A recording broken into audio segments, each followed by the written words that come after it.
Good evening, ladies and gentlemen. My name is Ganesh Iyer, and I'm part of Nutanix, which is a very small and a very fastly growing technology company.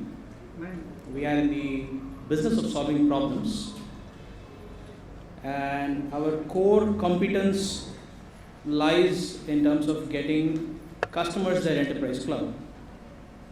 But today I'm not here to talk about that. Today I'm here to talk about a lot of additional things that we end up doing and some proof points. So without much ado, let me start.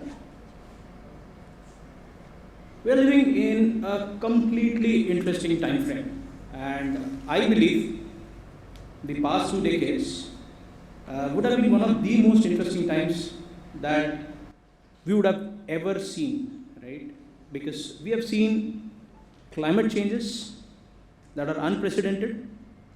We have seen health changes or actually life-threatening scenarios in the last 2 years, which was the advent of COVID.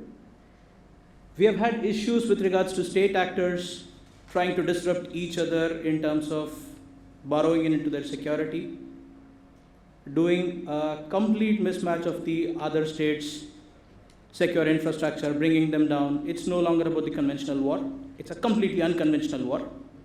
We've also had issues in terms of migrant populations, refugees across displaced places, right?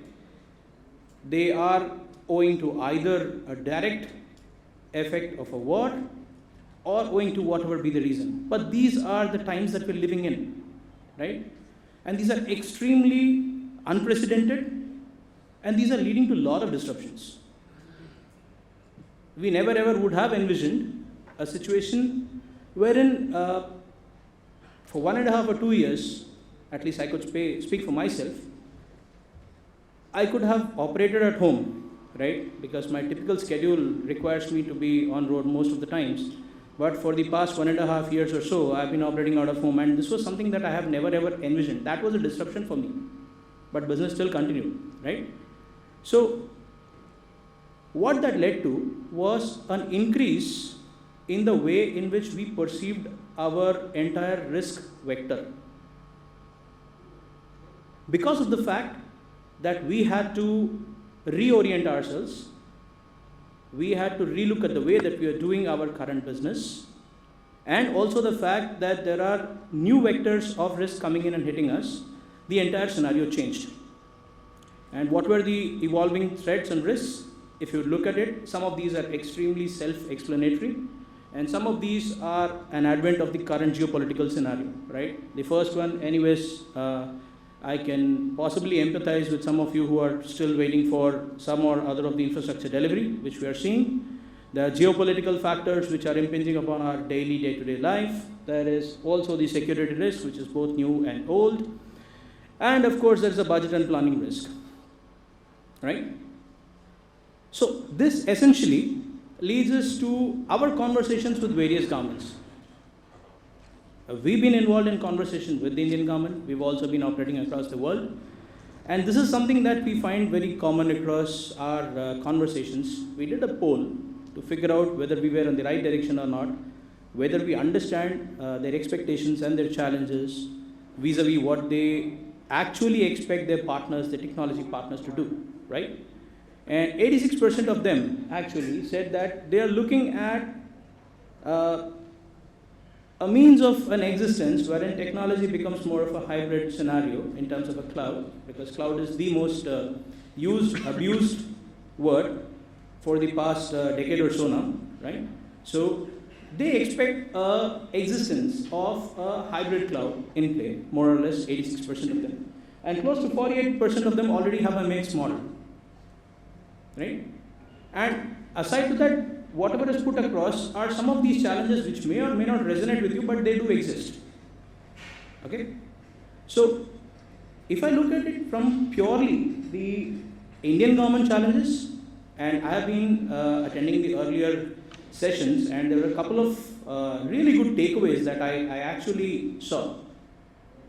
Because when you look at e-governance, fundamentally the end citizen is looking at only the delivery of services. He's least bothered about how do you do it. His base expectation is that government has to deliver, right? The phenomenally good example of the sugarcane industry, that was for me something which was a completely different view in terms of how technology impacts, right? To understand that there are no more purchase given and therefore a guy gets his 5 years back, resonates very close to what we do with our own solutions in terms of giving people back. But then, this is essentially the challenge that the government departments end up facing, right? They need to deliver.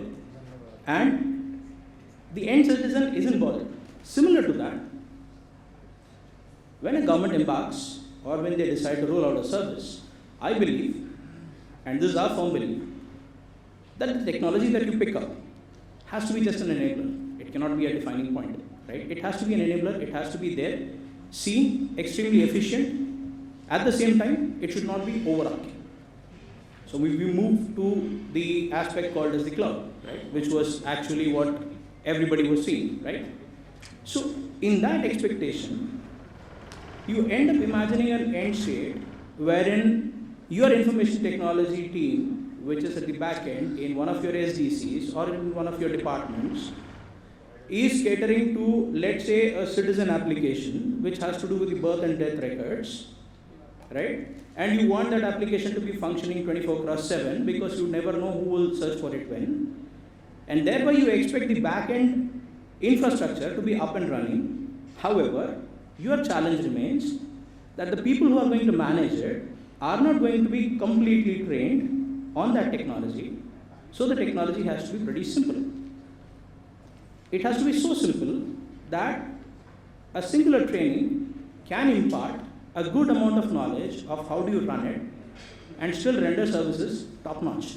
So this is the expectation that most of the folks in government, in defense, in PSU have, that if I can have an IT infrastructure, that can give me something very close to this. The natural gravitation is towards a public cloud, right? And public cloud gives you these phenomenal advantages. It does. There is no taking away, there is no running away from that fact. But aside to that, there are also these challenges that keep popping up, right? You have a challenge in the security, you have a challenge in the cost governance, you have a challenge in terms of the application mobility, so on and so forth. So what do, right? Either you end up building your own version of the cloud in-house, or you look towards a mix and match, you try to go towards something which is already available. So the idea is you adopt more of a strategy which is more of mix and match, right? The typical scenario wherein you bring in the best abilities of a public cloud in-house with Nutanix, and you also have the flexibility to keep moving from in-house to your public cloud. If I were to give you a very simple example, we have Ola, we have Uber, most of us also have our own cars. We choose and we decide when do we want to actually avail of an Ola or an Uber. When we are too tired to drive, that's when we book an Ola or an Uber. If we are going for a personal engagement, we would rather go on our own car, right? There is an advent of Swiggy, there is an advent of Zomato. You also have kitchens at your home. Just because there is Swiggy and Zomato, you don't stop cooking at your place. You end up taking a midway path, which actually ensures that you are able to cater to whatever is the demand without compromising. Okay, so far so good. All of these is very good to know. Are there any proof points? So let me run through you only 4 case studies. I'll basically brush past them.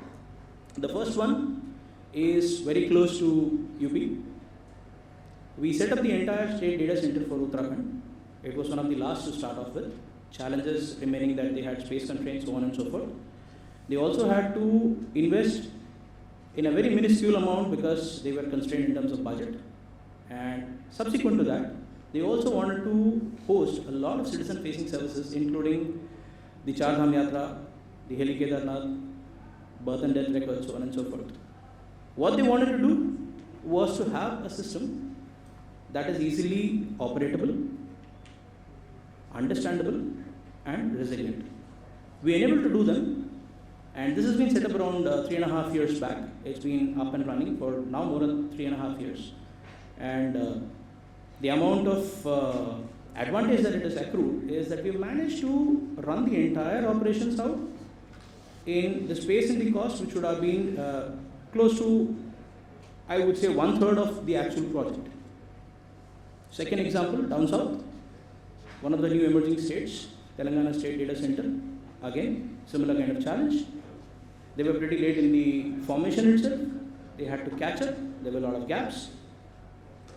We did an assessment. We came back with a blueprint, worked with the government, and their challenge was more to do with the number of databases that they had, because it spawned across close to 120 odd different disparate databases. With our solution, we managed to run it and give operational efficiency.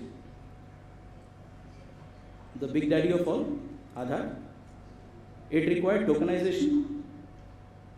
So you basically wanted to scramble the entire authentication process by a backend token.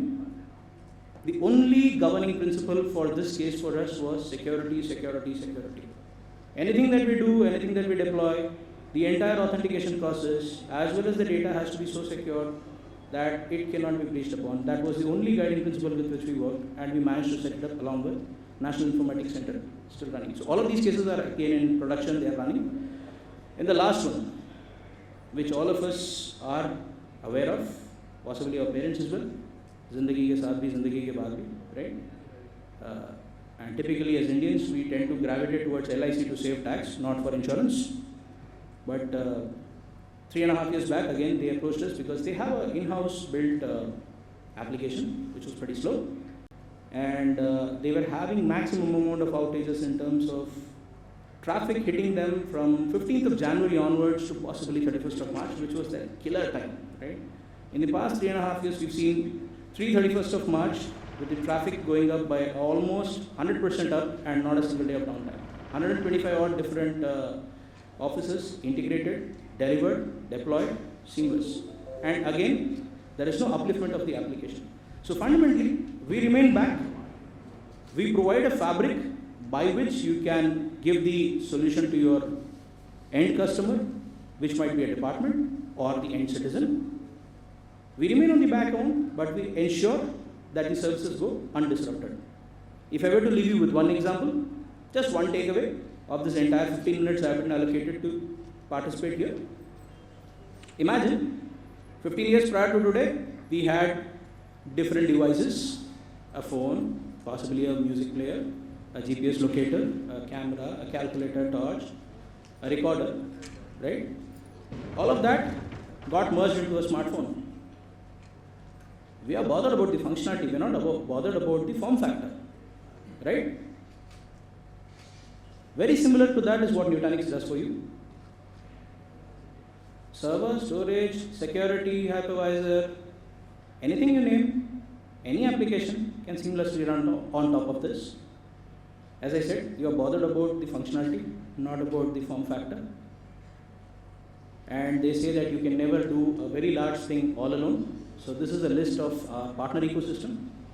If you have to bring change, you need to be the one to take the mantle, but you need to have a lot of people who are willing to work with you and make that change possible. So this is a partner ecosystem.